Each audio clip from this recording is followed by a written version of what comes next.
జీవితానికే గురి కాదు, ప్రార్థన కూడా గురి ఉండాలి. ప్రార్థన చేసేటప్పుడు కూడా వైనంతైనా లేకుండా అన్నీ కలిపి కొడతా ఉంటారు. పర్టికులర్ పాయింట్ని ట్రిగర్ చేయాలి మనం. బైబిల్ మీరు గమనించండి, చాలా జవాబు పొందిన ప్రార్థనలు ఎలా ఉన్నాయో తెలుసా? చాలా స్పష్టంగా ఉన్నాయి. మనం ఏదో గలిబిలిగా ఏదో ఒకటి కలిపి కొట్టేస్తాము. No no no no.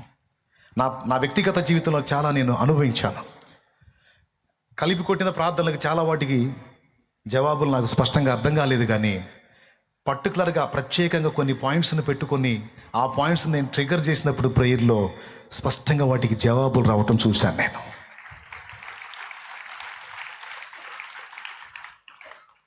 దేవునికి స్తోత్రం కలుగును గాక. మొన్నటికి మొన్న ఒక కుర్రాడిని పాము కలిసింది. డాక్టర్ దగ్గరికి వెళ్ళి కలిశాను నేను. పరిచారకుడు. డాక్టర్ చెప్పింది, డేంజర్ సార్, బ్రతకడు చాలా కష్టం. మేము మా వంతు ప్రయత్నం చేస్తున్నాం. అవయవాలు మిగిలిన అన్ని డ్యామేజ్ అని, ఒక గుండె సరిగ్గా పనిచేస్తుంది, ఆ ఒక్కదాన్ని ఆధారం చేసుకుని వైద్యం చేస్తున్నాం, అది కూడా రిపేర్ అయిందంటే చేయగలిగిందేం లేదు. విషం ఎక్కింది, చాలాసేపు అతను చూసుకోలేదు, రక్తపింజరు కరిసింది అని చెప్పింది ఆమె. వాడి బాడీ అంతా పచ్చగా వచ్చేసింది అని చూసినా కూడా మనకేం లేదు అవకాశం. దాదాపు డేంజర్ కండిషన్లో ఉన్నాడు. వన్ రిపోర్ట్స్ నర్సరావుపేటలో వేరే హాస్పిటల్కి పంపిస్తే వాళ్ళు చెప్పేశారు, ఇది కష్టం సార్ బ్రతకటం అని. మధ్యరాత్రి లేచి మోకాళ్ళు లేచా. రవ్వా, నా కడుపును పుట్టిన బిడ్డ ఆ స్థితిలో ఉంటే నేను తినగలనా? నేను నిద్రపోగలనా? వాడు కొన్ని సంవత్సరాలు నీ సన్నిధిలో పరిచర్య చేశాడు ప్రభా, నా ఆత్మీయ బిడ్డ. వాడు చిన్నోడయ్యా, మొన్ననే వాడికి పుట్టిన బిడ్డకి నేను పేరు పెట్టాను ప్రభా. వాడు చావు బతుకులు ఉన్నాడు, వాడిని బ్రతికించు. అదే హాస్పిటల్లో ఇంకొక 2 పేషెంట్లను కలిశాను. 2 ఎలుకలు పేస్ట్ తిన్నారు. ఎందుకు తిన్నారంటే ఒక ఆయన అన్నాడు, అప్పుల పాలై తిన్నానన్నా. ఇంకొక తమ్ముడు అడిగింది, ఎందుకు తిన్నావంటే పిల్లలకి ఫీజు కట్టడానికి డబ్బులు లేవన్నా, అందుకని ఎందుకు బతకాలి నేనని తిన్నాను. పిల్లలకి చదివించుకోవడానికి ఫీజుకు డబ్బులు లేవు నా దగ్గర, నేను ఎందుకు బతకాలని తిన్నానన్నా. ఆ ముగ్గురిని నేను ఆ రోజు మోకాళ్ళేసి మధ్యరాత్రి కన్నీరు గార్చి ప్రార్థన చేశా. ఇంకా వేరే ఏ అంశం కోసం చేయాల. ఆ వ్యక్తుల్నే, ముఖ్యంగా నా ఆత్మీయ బిడ్డని, తర్వాత వారిద్దరిని, ముగ్గురిని టార్గెట్ చేస్తూ ప్రార్థన చేశా. మరుసటి రోజే జవాబు వచ్చింది. ఆ రాత్రి యేసయ్య ముట్టాడు వాళ్ళని. ఆశ్చర్యం చెప్పనా, ముగ్గురు బతికారు, క్షేమంగా ఇల్లు చేరారు నా దేవుని కృపతో. ప్రేయర్ చేసినప్పుడు కూడా గలిబిలి గందరగోళంగా చేయకూడదు, స్పష్టంగా పాయింట్స్ని ఎత్తి చేయాలి. బైబిల్లో ప్రార్థనలో స్పష్టతే కాదు, పర్టికులర్ టైంను కూడా దేవుడు మెన్షన్ చేశాడు. సియోను కుమారి ప్రాకారం అల్లెమ్మో, రెయ్యి మొదటి జామున లేచి మొర్ర పెట్టుము అన్నాడు. నీ కొడుకు తాగుబోతాయాడా, నీ భర్త తాగుబోతాయాడా, తిరుగుబోతాడా, పిచ్చోడయ్యాడా, పిచ్చిగా ప్రవర్తిస్తున్నాడా, అయితే రెయ్యి మొదటి జామునలే, మధ్యరాత్రిలే. లోకమంతా హాయిగా నిద్రపోతుంటుంది, నువ్వు నిద్రపోవద్దు. నా బిడ్డ సంగతి ఏందని మొర్రపెట్టావు. నీకు దేవుడు స్పష్టమైన జవాబు ఇచ్చేంత వరకు దేవుని పాదాలు వదలొద్దు. దీక్షపును, పట్టుదల కలిగి ప్రార్థన చేయి. పర్టికులర్ పాయింట్ని ట్రిగర్ చేయి. నా బిడ్డ ఇదిగో ఫలానా విషయం, ఫలానా అంశం అని స్పష్టంగా ఎత్తి నువ్వు ప్రార్థన చేయి. అన్నతి కాలంలోనే అది అటో ఇటో నీకు ఫైనల్ ఇచ్చేస్తాడు జవాబు దేవుడు. అర్థమైందని నేను చెప్పింది. అట్లా నేను ప్రత్యేకంగా గురిపెట్టి చేసిన ప్రార్థనలో దాదాపు 98% జవాబులు పొందా. 98% పొందా గురిపెట్టి చేసిన ప్రార్థనలకి.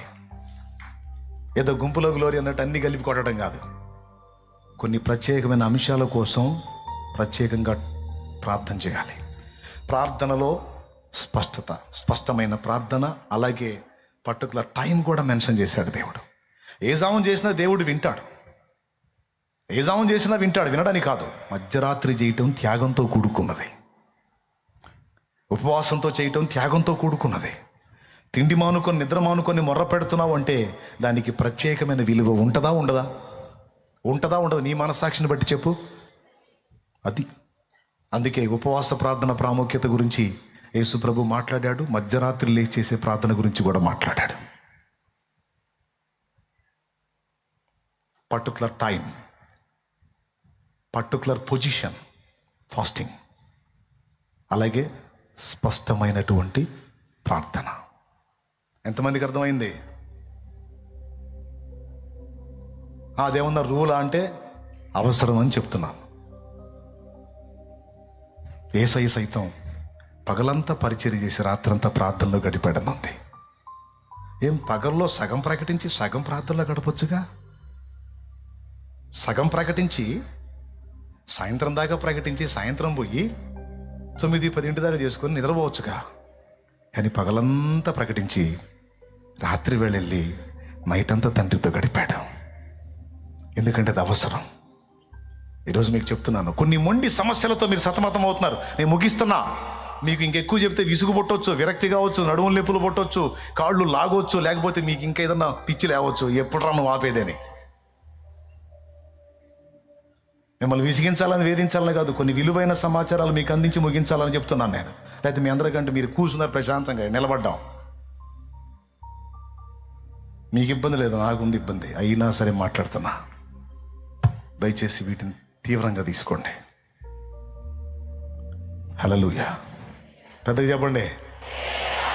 చేయండి, తప్పకుండా నేను చెప్పినట్టు చేయండి. కొంతమంది అంటారు, అన్నా ఆయన మారట్లేదన్నా. నేను చెప్తాను, రేయి మొదటి జాము లేచి మొర్రపెట్టావు, నీ కన్నీరు ధారాపాతంగా కారణం. నా తండ్రి జవాబు వచ్చింది నీకు. ఆన్సర్ వచ్చిందాక నువ్వు వదలకూడదు. నువ్వు వదలవు అన్న సంగతి ఆయనకి తెలియాలి. గురిపెట్టి ప్రార్థించు.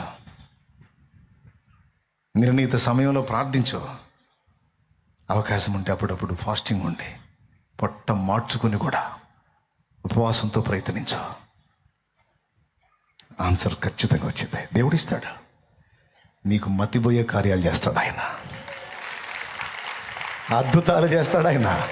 ఎన్ని సాక్ష్యాలండి, ఇందాక ఎన్ని సాక్ష్యాలు ఆపేశారు. ఇంకా నాకు అనిపించింది ఇంకా కాసిన చెప్తే వింటే బాగుండు అనిపించింది. ఈ రాత్రి తిండి తిప్పలు నిద్ర అన్ని పక్కన పెట్టి వచ్చావు. లోకమంతా హాయిగా నిద్రపోతుంది, నువ్వు దేవుని సన్నిధిలో గడుపుతున్నావు. ఇందులో త్యాగం ఉంది. ఇది దేవునికి సీరియస్. తీవ్రంగానే తీసుకుంటాడు దీన్ని. కాబట్టి ఈ రాత్రి మీరు ప్రార్థన చేయబోతున్నారు. కాబట్టి ఏది చేసినా, జీవించిన ఒక గురి, ప్రార్థించిన ఒక గురి, ఈ రెండు మీరు మర్చిపోవద్దు. పరిచర్య చేసినా దానిలో స్పష్టత. ఒక డే ఖర్చు అయిపోయిందంటే అది అర్థవంతంగా ఖర్చు అయిందా, వేస్ట్గా ఖర్చు అయిందా అనే గ్రహింపు నీకు నాకు ఉండాలి. మనకి ఇవ్వబడిన దినాలు కొన్ని, అవి వేస్ట్గా పోనీయకూడదు. Praise the lord. ఆమేన్.